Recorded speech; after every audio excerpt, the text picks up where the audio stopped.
अरे भाग्यवान, मेरे जूते कहाँ रखे हैं? मुझे बाहर जाने में देर हो रही है। तभी मालती कमरे में आती है। ये रहे आपकी जूते, मैं इन्हें साफ करने के लिए ले गई थी। अरे वाह, तुम कितनी समझदार हो। मेरे बिना कुछ कहे ही सारे काम कर देती हो। तभी मालती झिझकते हुए रमेश से कहती है, सुनिए जी, आपसे एक बात कहूँ, बुरा तो नहीं मानेंगे ना? अरे नहीं नहीं, बेफिक्र होकर कहो। शादी से पहले मैं अपने मायके में नौकरी करती थी। मैं चाहती हूँ कि अब मैं फिर से नौकरी करना शुरू कर दूँ। वैसे भी सारा दिन घर में बोर हो जाती हूँ। देखो मालती, तुम्हारे नौकरी करने से मुझे कोई ऐतराज नहीं है, लेकिन तुम्हें एक बात बता दूं, हमारे खानदान में आज तक कभी किसी औरत ने नौकरी नहीं की। फिर भी एक बार तुम माँ से पूछ कर देखो, अगर वो तुम्हें नौकरी करने की इजाजत दे देती है तो अच्छी बात है। रमेश वहाँ से चला जाता है।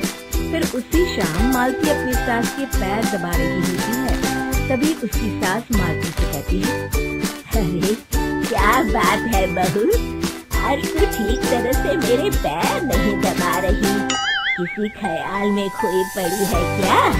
मैं भी तो जानूं आखिर बात क्या है। दरअसल वो माँ जी। अरे हाँ बोलो, इतना सोच क्यों रही हो? माँ जी, अगर आप बुरा न माने तो मैं नौकरी करना चाहती हूँ। घर के काम करने के बाद मेरे पास काफी वक्त बच जाता है।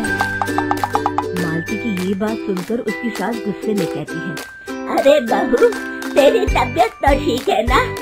आज ये कैसी बहकी बहकी बातें कर रही है?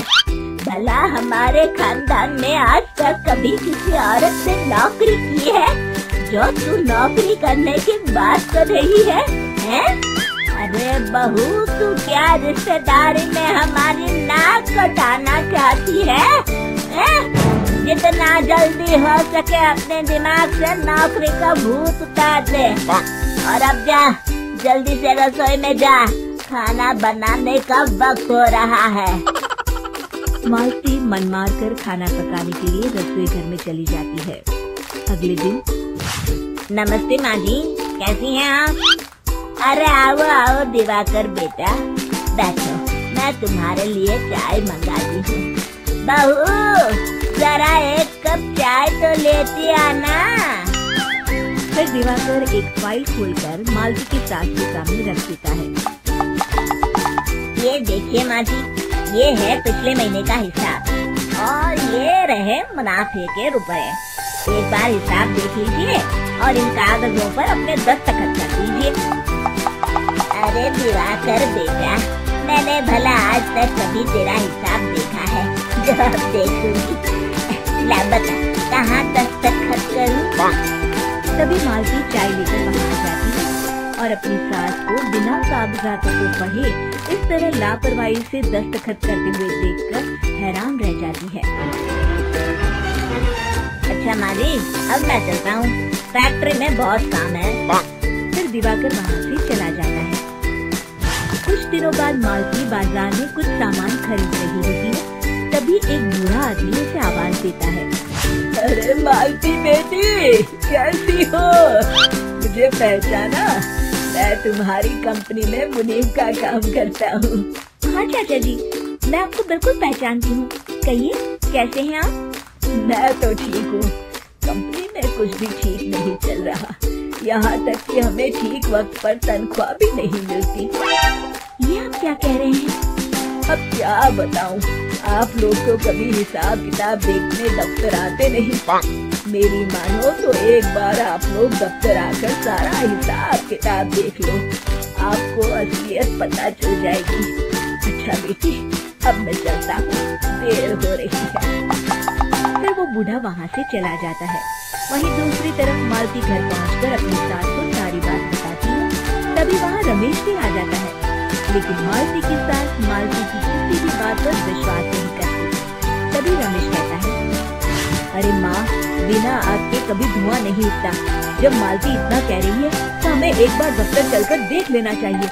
वैसे भी हम लोग काफी दिन से अपने दफ्तर नहीं गए हैं।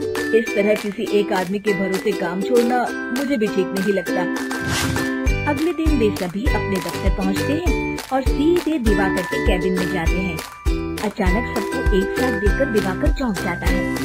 अरे माँ जी, आप सब लोग अचानक यहाँ कैसे आ गए?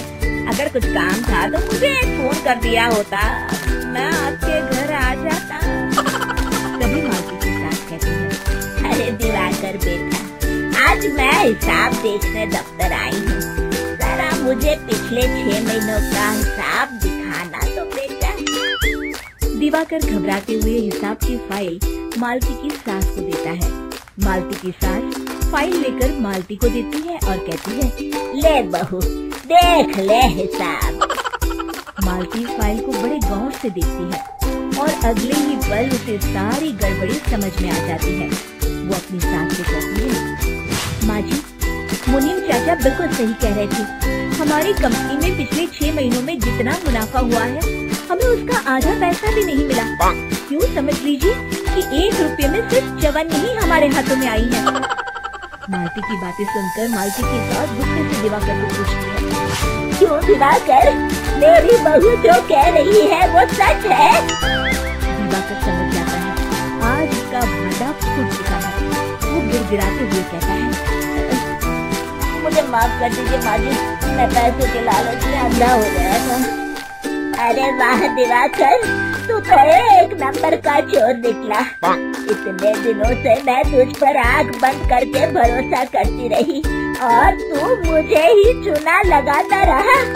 अभी के अभी निकल यहाँ से और दोबारा अपनी शक्ल मत दिखाना। दिवाकर वहाँ से भाग जाता है। मालती की सास मालती को शाबाशी देते हुए कहती है, बहू, आज मैं समझ गई कि पढ़ाई लिखाई हमारी जिंदगी में कितनी जरूरी है। मैं बहुत किस्मत वाली हूँ जो मुझे तुझ जैसी बहू मिली है। शिक्षा, पढ़ाई लिखाई का इस्तेमाल सही जगह करके हम दुनिया